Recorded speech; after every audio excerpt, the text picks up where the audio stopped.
por estarmos aqui mais uma vez, como combinamos, para mais uma live, a fim de compartilharmos a palavra do Senhor.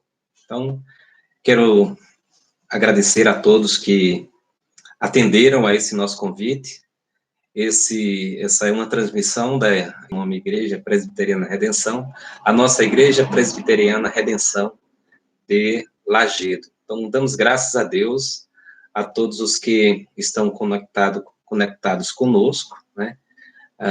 Esperamos que o Senhor possa falar ao coração de cada um. Então, bendito seja o nome do Senhor. Nós louvamos a Deus porque temos vida, louvamos a Deus porque temos a oportunidade de abrir os nossos lábios e falar do seu santo e glorioso nome. É claro que não é o ideal, nós gostaríamos de estar junto com os irmãos, no nosso lugar de reunião, no nosso templo, para assim adorarmos ao Senhor nosso Deus. Então, agradeço a todos que se fazem presente comigo nesta hora. E quero então convidá-los que nós façamos uma oração ao Senhor nosso Deus, pedindo, suplicando a sua presença, senão pelo sacrifício do teu bendito Filho, nosso Senhor e Salvador Jesus Cristo, que deu a sua vida por nós ali na cruz do Calvário. Obrigado, Senhor Deus, por esse evento maravilhoso que marcou a história da humanidade e marcou também a nossa história pessoal, de cada um de nós que aqui estamos, ó Deus, ouvindo a tua palavra. Queira, Senhor, que aqueles que ainda não tiveram um encontro pessoal com o Senhor Jesus, que também o conhecimento, muito obrigado, fala-nos ao coração, nós te pedimos, nesse momento em que nós vamos ler o livro do profeta Jeremias e meditar neste capítulo 31, Senhor, que nós possamos obter, ó Deus, dessa passagem da Escritura, aquilo que seja Bom, eu quero convidá-los a abrir a palavra do Senhor no livro do profeta Jeremias, no capítulo 31. Então, façamos esta leitura refletindo conosco mesmo. Então, eu estarei lendo esse texto para vocês. Vejamos, diz assim a palavra do Senhor. Naquele tempo, diz o Senhor, serei o Deus de todas as tribos de Israel, e eles serão o meu povo. Assim diz o Senhor, o povo que se livrou da espada, logrou graça no deserto, adornada com os teus adufes, e sairás com o coro dos que dançam. Ainda plantarás vinhas nos montes de Samaria, alegria a Jacó, exultai por causa da cabeça das nações, proclamai, cantai louvores, e anunciai nas terras longínquas do mar, e dizei, aquele que espalhou a Israel o congregará, e o guardará inconsolável por causa deles, porque já não existem. Assim diz o Senhor, reprime a tua voz de choro, e as lágrimas dos teus olhos, porque a recompensa para as tuas obras, diz o Senhor, pois os teus filhos voltarão da terra do inimigo. Há esperança para o teu futuro. Nós, por sua palavra santa e bendita, e que ela possa ser motivo. Jeremias, ele profetizou durante o reinado dos últimos reis de Judá. Vamos entender que, nesse tempo, havia de Israel, e o reino do sul, que era composto por Judá e Benjamim. Né? Ficou conhecido o reino do norte como o reino de Israel, e os reis de Judá, porque praticamente um século atrás, o reinado do norte havia sido dizimado, havia sido destruído. Né? Já não existia mais o reino do norte, porque a Assíria havia invadido e havia destruído e levado alguns restantes para outros povos, outras nações. Restazias, durante o ministério de quem o Jeremias teria iniciado o seu ministério profético. Né? Jeremias, ele empreendeu uma reforma em Israel. Ele começou por volta do ano 628, e essa reforma, quanto culto, quanto à liturgia, da reforma empreendida pelo profeta Josias, pelo rei Josias, quanto ao culto ao Senhor. Né? Mas ele profetizou também durante o reinado de Jeoacás, de Jeoaquim, de Joaquim e, por último, do rei Ezequias, que foi o último rei em Israel, em Judá, e que caiu sob o poder da Babilônia. Como eu disse, a parte norte, né, de Israel havia sido destruída, o reino do norte, e a parte sul ainda subsistiu por 100 anos, até que Nabucodonosor derrubou o reino da Síria por volta do ano 618 a.C. Então ele foi aumentando o seu domínio, e esse domínio também alcançou o reino do sul, ou o reino de Judá, quando houveram as primeiras deportações no ano 605 a.C., e depois as duas invasões de 597 a.C. e 586. Então, findou, de fato, o reinado em Israel. Né? Durante esse período, profetizou o profeta Jeremias. Né? Ele foi chamado, assim, por Deus para um ministério especial. Né? E os seus temas principais nas suas mensagens era o tema de julgamento. Né? Ele veio, primeiramente, advertindo o povo quanto ao seu desvio em relação à adoração a Deus, estavam adorando outros ídolos, né, outros deuses, e ele veio advertindo tanto os reis, como veio advertindo também o povo, só que a sua mensagem, a princípio de exortação, para que evitassem o julgamento iminente da parte de Deus, mas nós sabemos que o que aconteceu é que, de fato, prevaleceu a mensagem de julgamento mesmo sobre o povo, que se cumpriu justamente com, como nós já falamos, a queda do reino de Judá por parte da Babilônia. Então, prevalece na sua mensagem a mensagem de julgamento, que é compreendida como a invocação da maldição final da aliança, como Deus havia falado, está escrito lá no livro de Levíticos, no capítulo 26, no livro do Deuteronômio, capítulo 28, quando Deus fala também acerca das maldições decorrentes da desobediência. Deus prometeu abençoar o povo na terra enquanto esse povo fosse fiel e obediente a Deus, e prometeu que eles seriam felizes na sua terra. Todavia, se eles desobedecessem a Deus, se eles adorassem outros deuses, se esquecessem do Senhor, o Senhor também prometeu que os julgaria. E uma forma de julgamento seria que eles seriam desarraigados da sua terra. E aqui, através do ministério de Jeremias, aconteceu aquilo que havia sido predito por outros profetas também, mas Jeremias presenciou estes fatos. Mas, além da mensagem de julgamento, a mensagem de Jeremias também era uma mensagem de salvação. Ele fez promessas da parte de Deus para o povo, de que Deus haveria de restaurá-los novamente à sua condição e faria com que eles voltassem à sua terra. Jeremias também, ele se envolveu diretamente e pessoalmente com a sua mensagem. Ele foi, dentre todos os profetas, o que se envolveu mais profundamente. De sorte que, nos seus escritos, nos seus oráculos aqui no livro, ele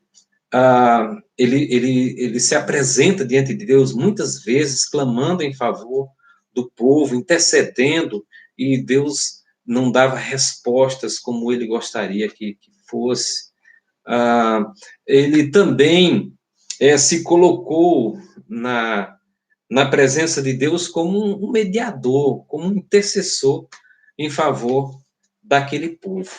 Né? Mas nós sabemos que, de fato, se cumpriu o julgamento de Deus, Mas isso não era uma coisa final, porque Deus haveria, de fato, de atender, né, a oração do profeta, e esse profeta acaba sendo também um tipo do Senhor Jesus Cristo, né, cuja intercessão em favor do seu povo foi ouvida da parte do Pai. E um dia, assim como o Senhor fez a nação de Israel voltar do cativeiro da Babilônia, assim também o Senhor fará o seu povo que hoje crê, né, no Senhor Jesus.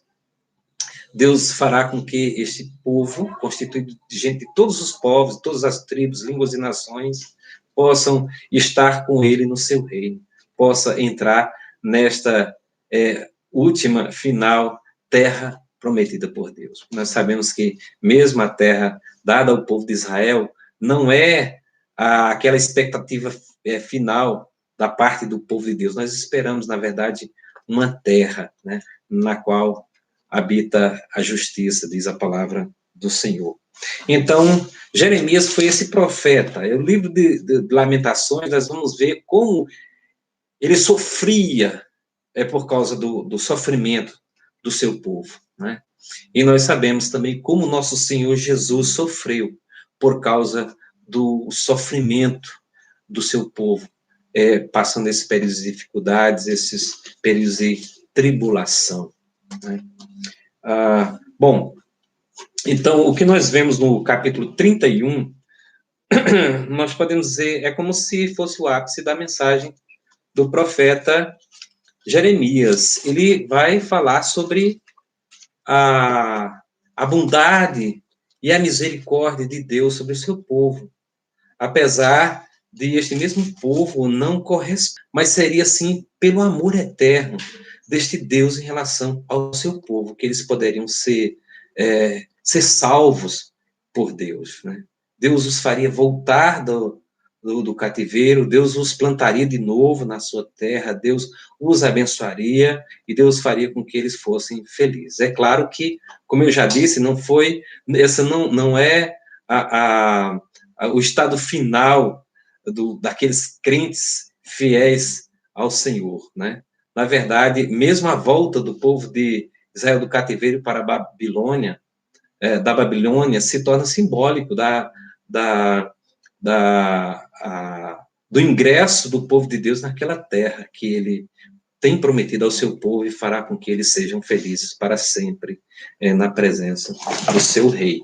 Então, vejamos, nos diz o seguinte: naquele tempo, diz o Senhor, serei o Deus de todas as tribos de Israel, e eles serão o meu povo. Esse mesmo povo que, por causa dos ídolos, por causa de deuses estranhos, né, eles prevaricaram contra o Senhor. Eles praticaram o adultério espiritual, porque é assim que Deus se refere para com o seu povo. Eles desprezaram o seu Deus, né, com quem eles haviam feito aliança. Mas o Senhor disse para eles que eles voltariam a ser o seu povo. Ele seria o Deus, né, de todas as tribos de Israel.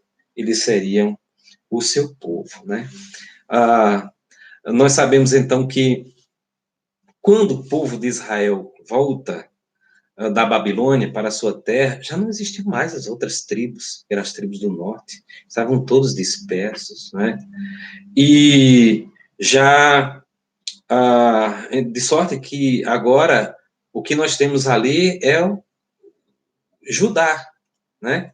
Uma tribo que está ali, volta para Jerusalém, né? De sorte que ali é conhecido como a região da Judéia, né? Mas o Senhor, assim como prometeu, ele disse que traria, né, o seu povo de novo para a terra. E nós sabemos que um dia, todo o Israel de Deus, como Paulo escreve aos Romanos, né, como ele escreve também a carta aos Gálatas, né, chamando de povo de Deus, gente constituída de todos os povos, como o Israel de Deus, essa promessa se cumprirá de maneira final na vinda do Senhor Jesus Cristo. Estaremos ali reunidos, gentes de Israel, né? O Israel físico, como nós conhecemos, né? Pessoas descendentes da linhagem de Abraão fisicamente, né? Não todos, mas a palavra de Deus que os remanescentes serão salvos, e também gente de todos os povos que foram agregados ao povo de Israel, ou seja, o povo de Deus, o Israel de Deus. Então, gente de todos os povos estarão, e essa promessa se cumprirá definitivamente, né? É o que nós podemos dizer, o já e ainda não. Naquele tempo estava se cumprindo para a nação, iria se cumprir, Jeremias estava profetizando, né? Mas era o já e ainda não, né? E o ainda não quer dizer no futuro. O já, eles iriam voltar da Babilônia, como voltaram, de fato aconteceu, mas o ainda não seria algo ainda para o futuro, né? Como todos nós esperamos hoje, o povo de Deus, chamado o Israel de Deus. Então ele diz, o povo que se livrou da espada, logrou graça no deserto, eu irei e darei descanso a Israel. Né? Muitos foram mortos por aquele empreendimento bélico, primeiramente por parte dos assírios e depois por parte da Babilônia, né? Ao ponto de destruir Israel. Né? Mas alguns escaparam, né? Nos diz o texto, e nos diz então que este povo logrou graça no deserto. Né? Deus os conduziu ao deserto. Deus estava trazendo uma nação, embora que iníqua, né? Mas Deus estava exercendo o seu juízo contra o seu povo, né? A fim de purificar, de renovar e restaurar esse mesmo povo. Ele logrou graça no deserto. Para nós é muito especial esse termo graça. Graça é favor imerecido da parte de Deus. Então, Israel não merecia voltar, né? Mas, assim como também nós não merecemos a salvação, nós não merecemos o reino de Deus, né?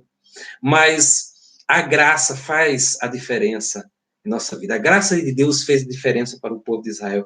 A graça de Deus em Cristo em nosso favor faz diferença à nossa vida. Nós hoje podemos entrar no reino de Deus.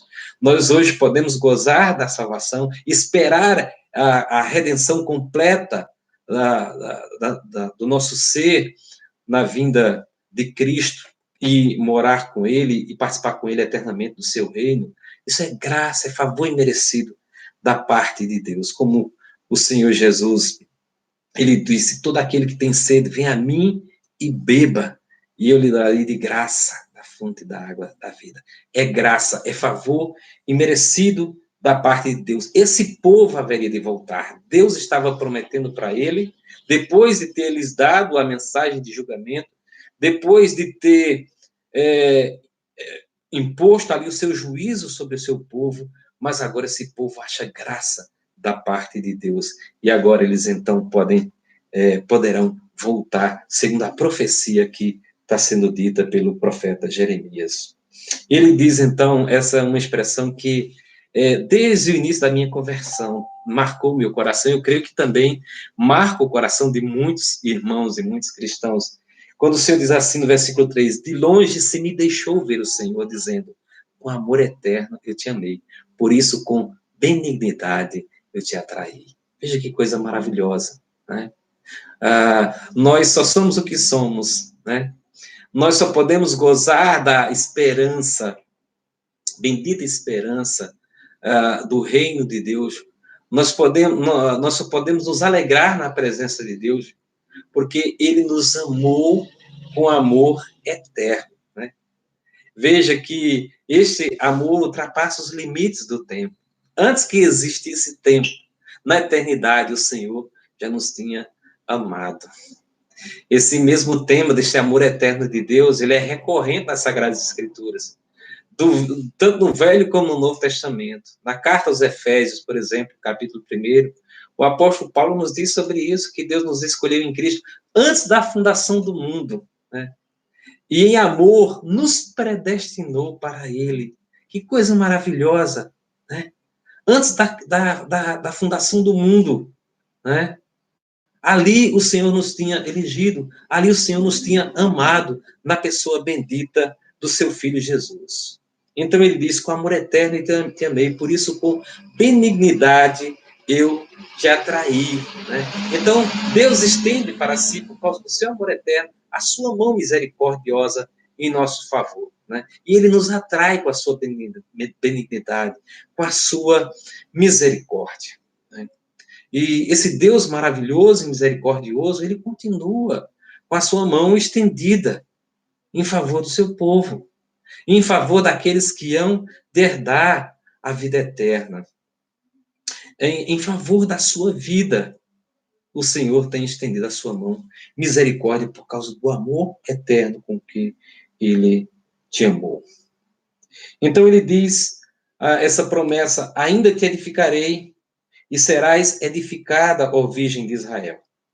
Ainda serás adornada com os teus adufes e sairás com o coro dos que dançam. Ele usa a figura do seu povo, como em muitas outras passagens também, outros profetas, de Deus como sendo, de Israel como sendo virgem, uma virgem, do povo de Deus como sendo uma virgem que se alegra nas danças, como Miriam, né, que cantava diante do povo de Deus quando estavam saindo da terra do Egito, né?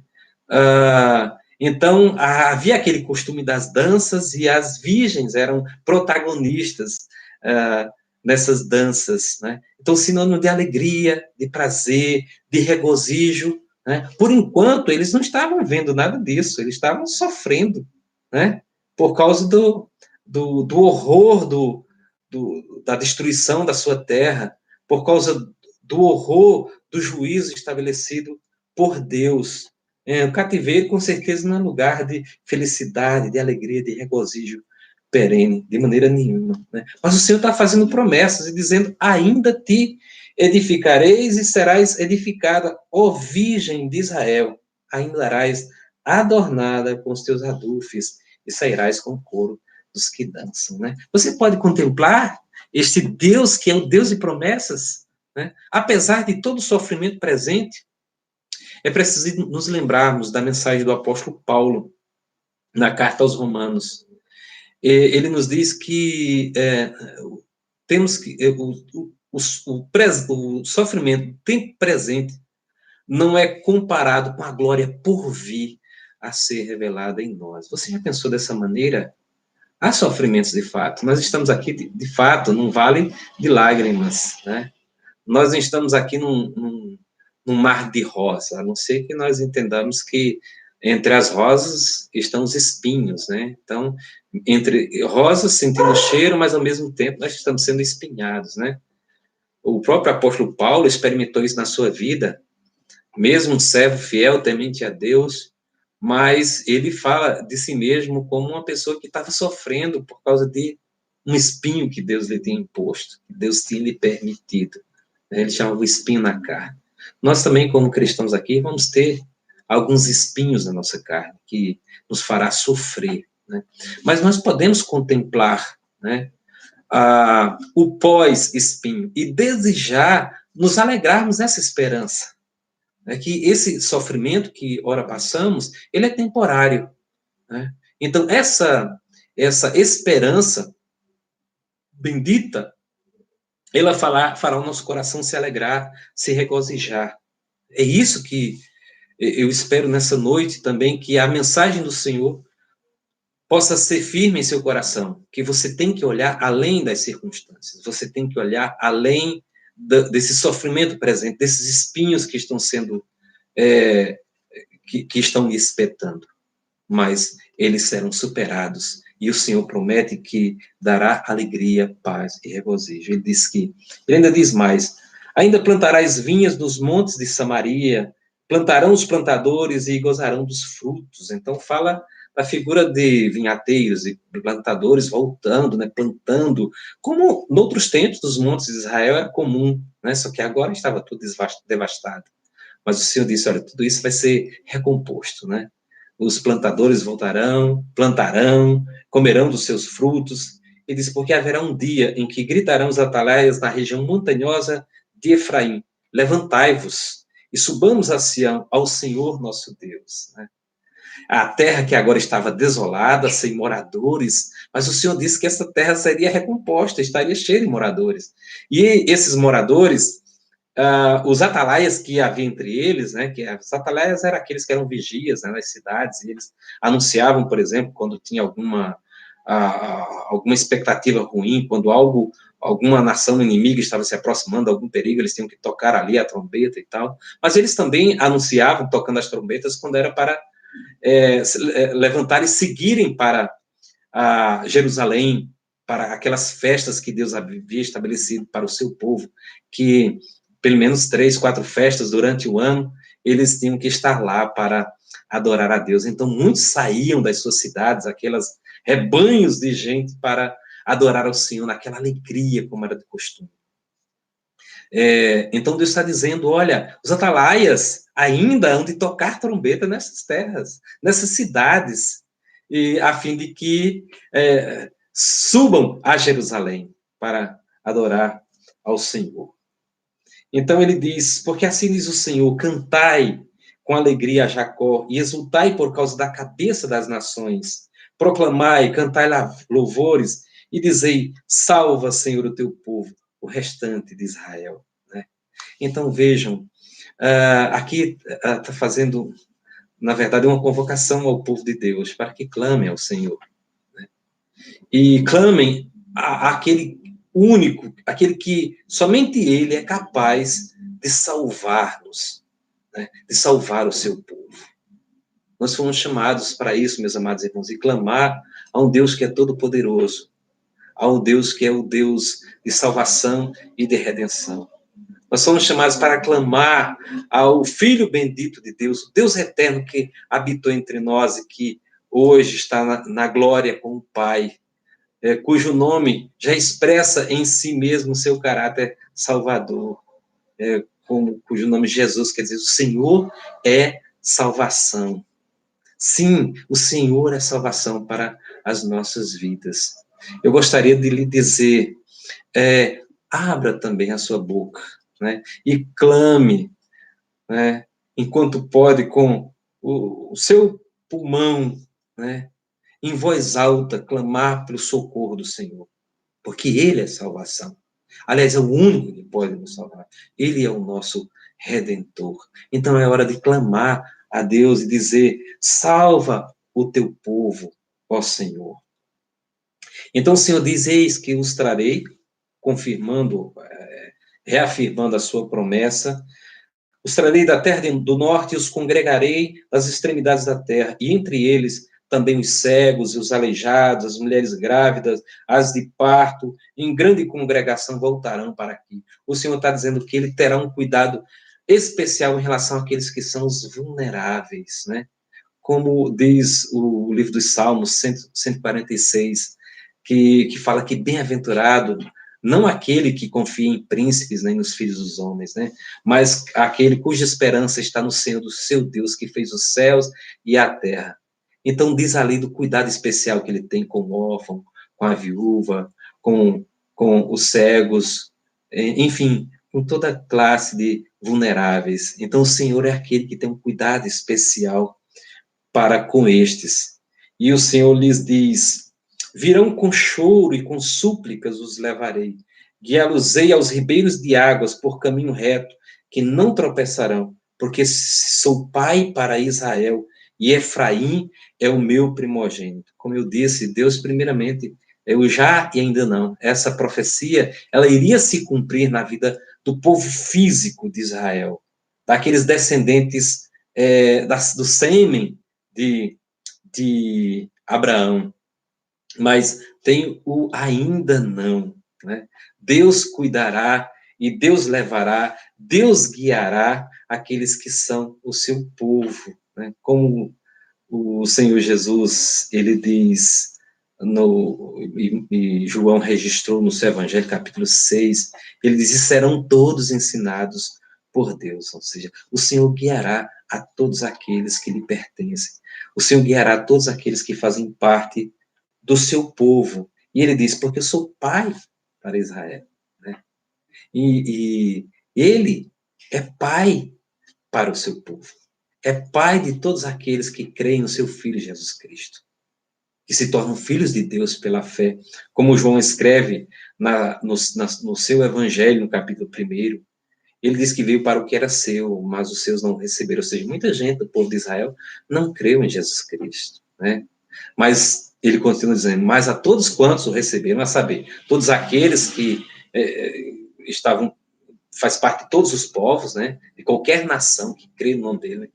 Ele diz, mas todos aqueles quantos o receberam, deu-lhes o direito de serem feitos filhos de Deus, a saber, aos que creem no seu nome. Que Deus maravilhoso, abriu as portas da salvação para nós, não somente para o povo de Israel físico, né? Mas em Jesus Cristo, as portas da salvação estão abertas, escancaradas, para todos, de todos os povos, né? Não importa, grandes ou pequenos, pobres, ricos, escravos, livres, né? Gente importante ou a plebe, não importa. Todos aqueles que creem em Cristo podem entrar por essas portas que estão escancaradas, as portas da salvação, na pessoa bendita do seu Filho Jesus. Isso por uma razão simples. Deus é o nosso Pai. Nós nos tornamos filhos de Deus pela fé em Jesus Cristo. Isso é maravilhoso. E Paulo disse isso, voltando a Efésios, capítulo 1, ele diz lá que nos amou e por amor, nos predestinou para ele, para a adoção de filhos, por meio de Jesus Cristo, por causa do seu beneplácito. Então, vejam só, nós fomos amados por Deus e predestinados para a salvação em Cristo Jesus. Fomos predestinados para ser filhos de Deus pela fé em Jesus Cristo.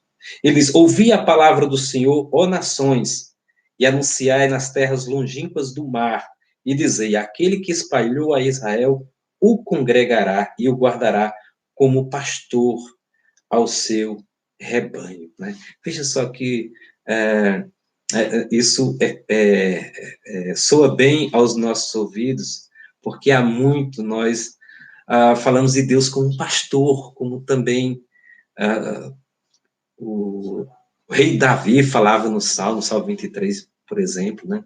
Em outras passagens das Escrituras, Ezequiel, por exemplo, nos fala de Deus como um pastor. O próprio Senhor Jesus disse que ele é o bom pastor e que veio dar a vida pelas ovelhas. O Senhor estava dizendo da sua nação de Israel e dizendo que eu os guiarei, os congregarei e os guardarei como pastor ao seu rebanho. Na verdade, o Senhor falando através do profeta Jeremias, né? É maravilhoso ser ovelha do Senhor, né? Essa ovelha do Senhor, ela tem um cuidado especial da parte de Deus. Você pode ler o Salmo 23, se você crê em Jesus Cristo de todo o coração, não importa se até então você tem sido uma ovelha rebelde, desgarrada, né? A palavra de Deus nos diz que ele veio justamente com esse propósito. Ele veio para buscar aquela que estava desgarrada, né? Para curar aquela que estava quebrada, que estava ferida, né? O Senhor Jesus, ele cita a parábola das 100 ovelhas, né? Quando ele diz que o pastor tinha 100 ovelhas, e uma delas se perdeu, e ele ficou incomodado, e ele deixou as 99 no aprisco e foi em busca da que se havia perdido. E ele se esforçou, então, até a encontrá-la. A encontrando, diz que ele tirou os espinhos, pensou-lhe as feridas, colocou sobre os seus ombros e voltou feliz para a sua casa, convidou os seus amigos e deu uma festa ali, dizendo, alegrai-vos comigo, porque já achei a minha ovelha perdida. Pense consigo mesmo, até o presente momento. Você tem andado como uma ovelha perdida? Eu posso dizer para você, você pode ser achada, encontrada hoje. Se você, no íntimo do seu coração, crer no Senhor Jesus Cristo. Porque ele veio para estender a sua mão a você, como uma ovelha perdida, mas que agora se encontra como uma ovelha redimida, lavada, purificada, justificada no sangue de Jesus, pelo sangue do Cordeiro. Ele deu a sua vida em seu lugar. Não importa quantos pecados tenham sido cometidos. Não importa quão leviana tenha sido a sua vida até agora. Não importa. Eu estou falando a pessoas que chegaram a um estágio tal, que acham que, pelo que fizeram, não tem mais salvação. Mas precisamos entender, mesmo aqueles cuja vida são pacatas e tal, estão perdidos igualmente, se não entregaram suas vidas ao bom pastor. Então, Jesus veio para aqueles que eram pacatos, Jesus veio para aqueles mais estereotipados como rebeldes, mas Jesus veio para todos. Ele veio ao seu encontro, ele veio ao meu encontro para salvar-nos. Eu faço um apelo nesta hora que você possa entregar a sua vida ao Senhor Jesus e tê-lo como esse pastor, como ele disse aqui, que ele te congregará, que ele te guardará como pastor ao seu rebanho. Deus fez isso com aqueles que ele trouxe do cativeiro. Eles voltaram a adorar a Deus. O templo foi reconstruído, as muralhas foram reedificadas, e pelo menos ali, temporariamente, Deus esteve guardando o seu povo. Né? Mas a palavra de Deus nos fala que em Cristo Jesus, todos aqueles que creem em Cristo Jesus, eles são guardados eternamente por Ele. Se você abrir sua Bíblia no Evangelho de João, no capítulo 10, a partir do versículo 27, você vai ver o que Jesus fala acerca das suas ovelhas. Ele disse: eu conheço as minhas ovelhas. Elas ouvem a minha voz e elas me seguem. Eu lhes dou a vida eterna. Jamais perecerão e ninguém poderá arrebatá-las da minha mão. Porque aquilo que está na minha mão está na mão do Pai. Né? E da mão do Pai ninguém pode arrebatar. Veja que coisa maravilhosa. Ser ovelha do Senhor Jesus. Ser guardado de tal maneira por Ele. De modo que Ele diz que ninguém poderá tirar da minha mão. Não importa o que acontecer. Não importa o sofrimento que tivermos aqui. Não importa esta leve e momentânea tribulação, por maior que seja a sua intensidade. Paulo diz leve e momentânea. O nosso pastor tem um lugar especial para nós. O nosso pastor tem um estado especial para aqueles que o amam. O nosso pastor tem um resultado final e eterno, feliz para a vida daqueles que creem no seu santo nome. Está aquele que crê nele, que se entregar a ele como sua ovelha, está nas mãos dele, da mão dele, ninguém pode arrebatar. Essa é uma promessa para você. Deus cumpriu para com o povo de Israel, fazendo-os voltar do cativeiro da Babilônia. Deus os tirou de lá. Mas para nós, essa promessa ela continua. Deus nos tirar do cativeiro da corrupção, do pecado. Deus nos tirar dessa vida fútil, que era contrária a Ele. Que nós seguimos uma direção contrária e nós passamos a seguir na direção correta, na direção certa, que Ele mesmo, como pastor, nos conduzirá e nos guiará. Então, diz o Senhor, porque o Senhor redimiu a Jacó, continua o profeta, e o livrou da mão do que era mais forte do que ele. Na verdade, nada disso estava acontecendo naquele momento, o povo estava sofrendo, né? A terra estava desolada, eles haviam sido conduzidos para o cativeiro da Babilônia, mas o profeta está olhando pela fé, né? E o profeta está aqui trazendo palavras vivas da parte de Deus e que haveriam de se cumprir, falando de Deus como redentor de Jacó, como redentor do seu povo, né? Ele falando pela fé e o livrou da mão do que era mais forte do que ele. Não importa quão poderosa tenha sido a inclinação da nossa natureza pecaminosa. Quão tirânica tenha sido esta nossa natureza pecaminosa chamada carne. Nós lemos lá na Carta aos Romanos, capítulo 6, Paulo fala do pecado como, da nossa natureza pecaminosa como um tirano. Ele, na verdade, ali, ele personifica, por assim dizer, o pecado como um ser tirânico e dominando de tal maneira maquiavélica sobre nossa vida. Mas ali mesmo, ele diz que nós, que cremos em Cristo, nós fomos livres do pecado, né, e transformados em servos de Deus. E agora não somos mais obrigados a usar os nossos membros do nosso corpo como escravos do pecado, mas servirmos voluntariamente, livremente a Deus. Então veja que coisa maravilhosa, né? Esse é o Deus que redime. Esse é o Deus de todo poder. O tema da redenção, ele está presente na palavra de Deus de capa a capa. E é grandemente enfatizado no Novo Testamento, porque o Redentor já veio. O Redentor já fez aquilo que era necessário para a nossa redenção. Ele já deu a sua alma como pagamento por nós. Ele sofreu a punição em nosso lugar. Ele pagou o preço.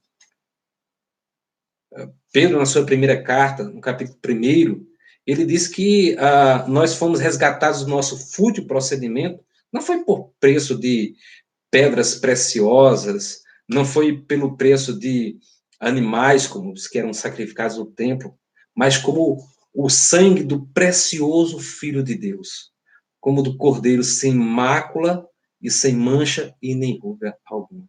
Foi um preço muito alto, mas ele não abriu mão, ele pagou esse preço. Ele não nos negou. Daí a prova do seu amor para conosco, esse amor eterno.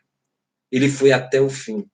Uma palavra de Deus diz lá em João: tendo amado os seus, amou-os até ao fim. Ou seja, até o momento, até as últimas instâncias.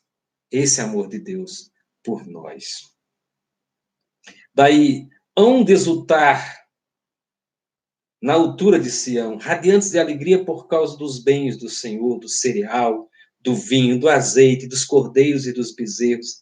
A sua alma será como um jardim regado e nunca mais desfalecerão. Deus estava dizendo aquele povo que ele estaria trazendo do cativeiro da Babilônia. Né? E, de fato, aquele povo ali se estabeleceu. Né? É claro que, como já dissemos, esse não é esse estado de regozijo e alegria final para aquele povo e para nós. Né? Ali foi temporário, é o já. Né? O ainda não, ainda virá quando o Senhor Jesus for manifestado em glória e no tempo em que ele fará com que nós habitemos com ele nos novos céus e na nova terra. Então ele diz: e a virgem se alegrará na dança, e também os jovens e os velhos, tornarei o seu pranto em júbilo e os consolarei, transformarei em regozijo a sua tristeza. Que coisa maravilhosa. Mas ainda mais para esse momento que nós estamos vivendo, né? Que nós podemos falar de pranto, nós podemos falar de tristeza. Infelizmente, muita gente já está sofrendo na sua alma, na sua psique, por causa das notícias ruins que tem recebido, até mesmo por causa desse excesso de informações, e a sua alma está inquieta, muitos levados à angústia, muitos vamos dizer assim, ainda mais dando vazão à sua depressão. Muita gente está sofrendo, algumas sofrendo por causa da morte de entes queridos, por causa desse coronavírus, ou mesmo por ter adquirido essa doença. Então, quer seja pelo sofrimento real, por ter adquirido a doença, ou por ter alguém da família sofrendo por causa dessa doença, ou por ter alguém da sua família, um ente querido, já desfalecido por causa dessa doença, não importa, né? Esses sofrimentos, eles estão acontecendo, né? Mas tem também o sofrimento da alma, né? Não o sofrimento real, né? Não por causa de coisas que aconteceram, mas por causa da enxurrada de informações, saturada a sua alma com tantas notícias ruins, né? Então, mas a palavra de Deus aqui, ela vem trazendo, vem na contramão, né, dessa tristeza, deste pranto. Ele diz que o Senhor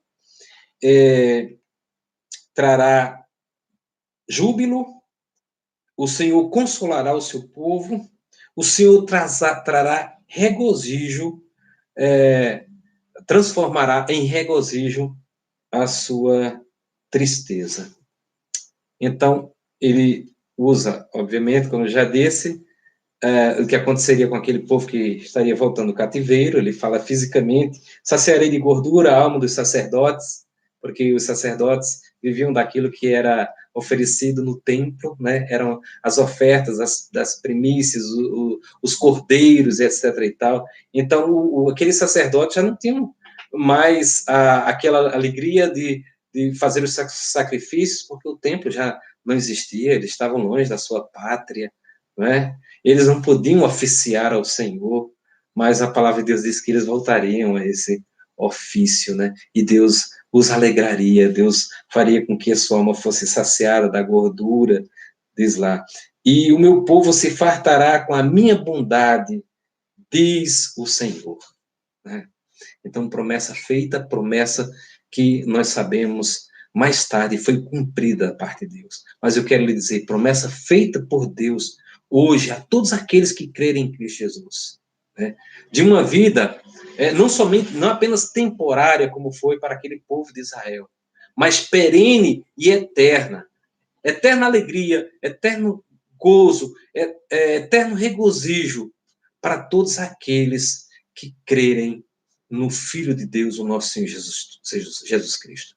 Para todos aqueles que o receberam pela fé, que entregaram suas vidas ao Senhor Jesus. Isso é promessa da parte do Senhor Jesus.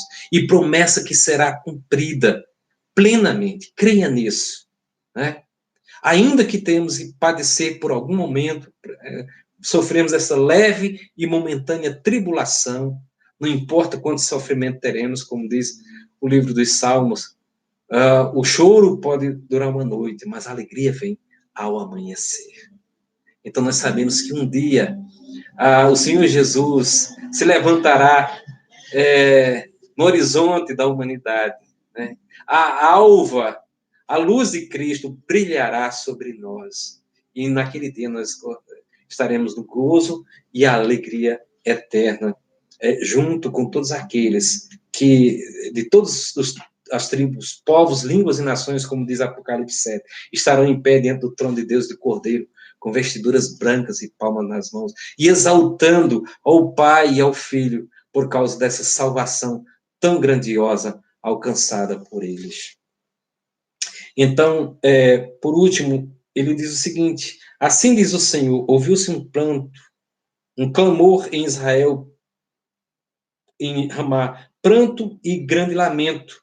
Era Raquel chorando por seus filhos, inconsolável por causa deles, porque já não existem.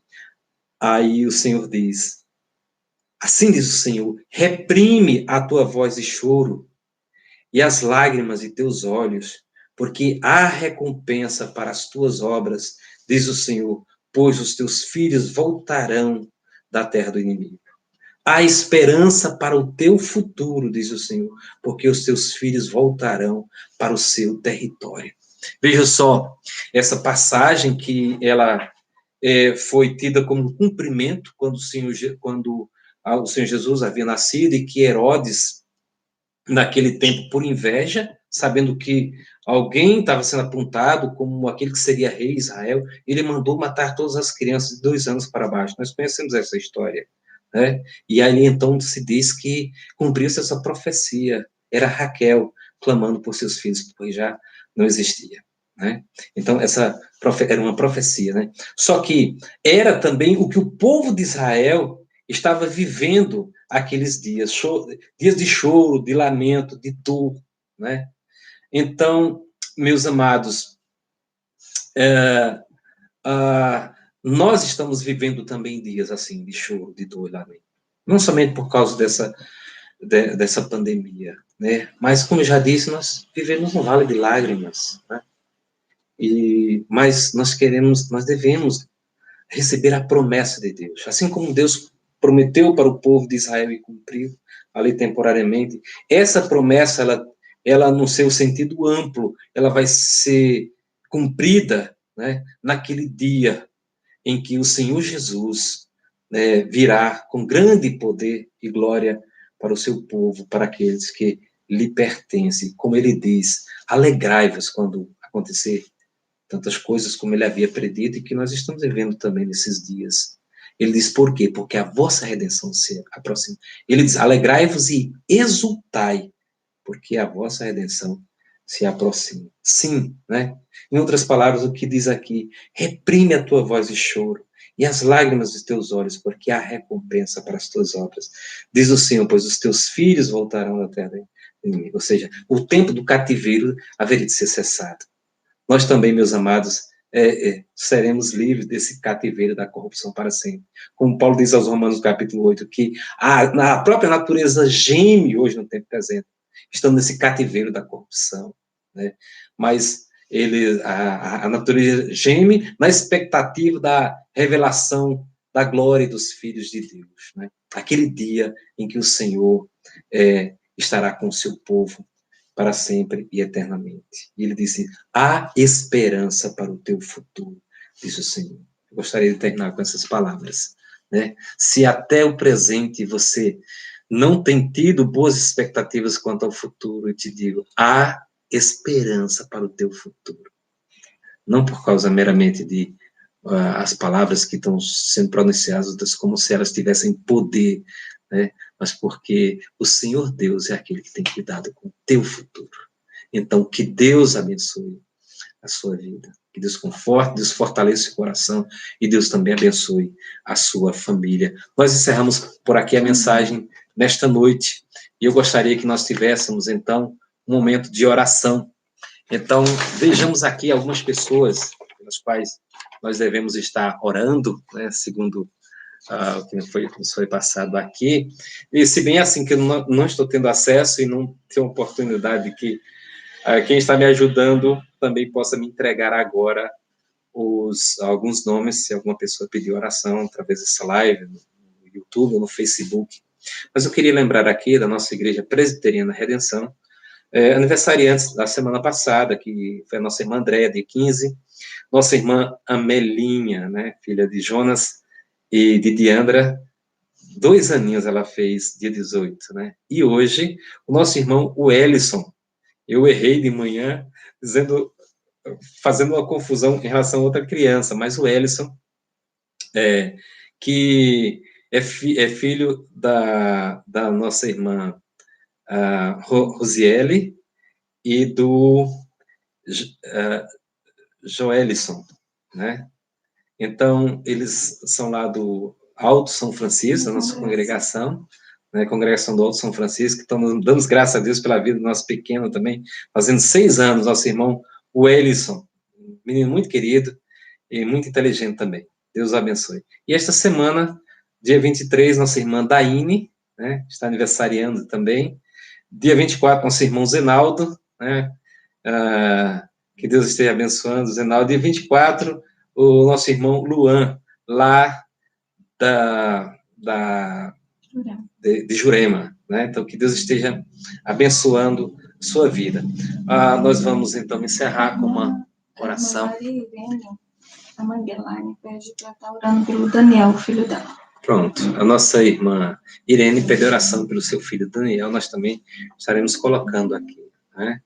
Então, peço que você possa curvar sua cabeça e orar comigo nesta hora, estarei orando também por meus familiares, você orando por seus familiares também, na expectativa de que Deus os abençoe.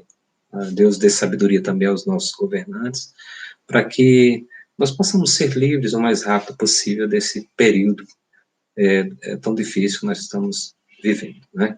Então vamos orar ao nosso Deus. Senhor, graças te damos por esta noite, graças te damos por tua bondade, ó Deus, de nos dar a oportunidade de meditar na tua palavra.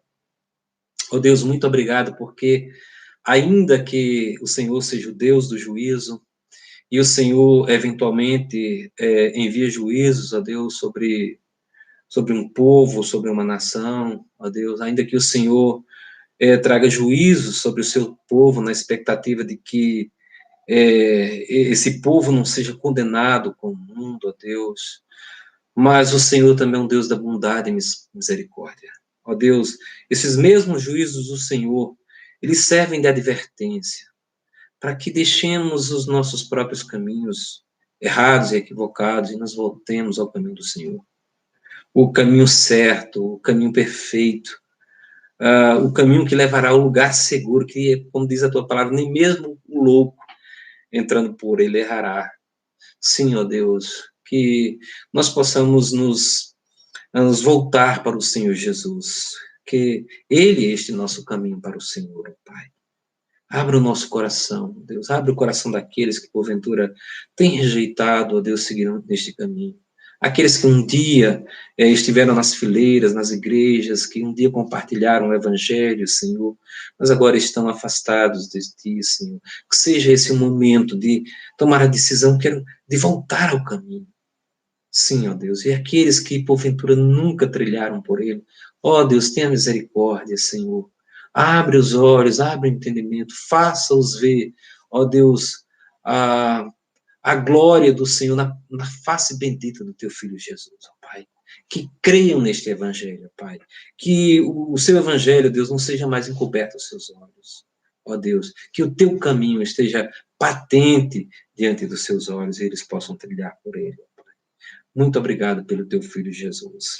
Senhor, colocamos em Tuas mãos esses irmãos citados que estão aniversariando, outros amigos que nós conhecemos também, que estejam aniversariando durante esta semana, Senhor, derrama graça sobre a vida de cada um deles, sobre suas famílias, ó Senhor. Também te pedimos, ó Deus, abençoe os idosos, abençoe os nossos familiares, ó Deus, eu te peço tua bênção sobre a minha mãe, Dona Isoleira, lá em Salgueiro, os irmãos dessa igreja presbiteriana Redenção, ó Pai, nossos irmãos queridos, como a nossa irmã Eunice, com seus 98 anos de idade, ó Deus, para citar os da casa de 90, nosso irmão Antônio, e incluo todos os demais, citando esses dois irmãos, ó Pai, que o Senhor os abençoe. Abençoe os idosos, familiares dos nossos amigos, ó Deus, que ouvem essa mensagem também, se derrama a tua graça sobre a vida deles. Abençoe os nossos governantes, mais uma vez te pedimos, Senhor. Dê-lhes sabedoria para que eles possam encontrar, ó Deus, saídas para a nossa nação, ó Deus. Não somente nossa nação, mas o mundo, ó Pai. Mas pedimos de maneira particular em relação ao nosso país, ó Deus. Ajuda-nos, livra-nos, ó Deus, desta dificuldade que nós estamos tendo, Deus, entre opiniões políticas divergentes, ó Deus, isso trazendo dificuldade, ó Deus, para a nossa nação.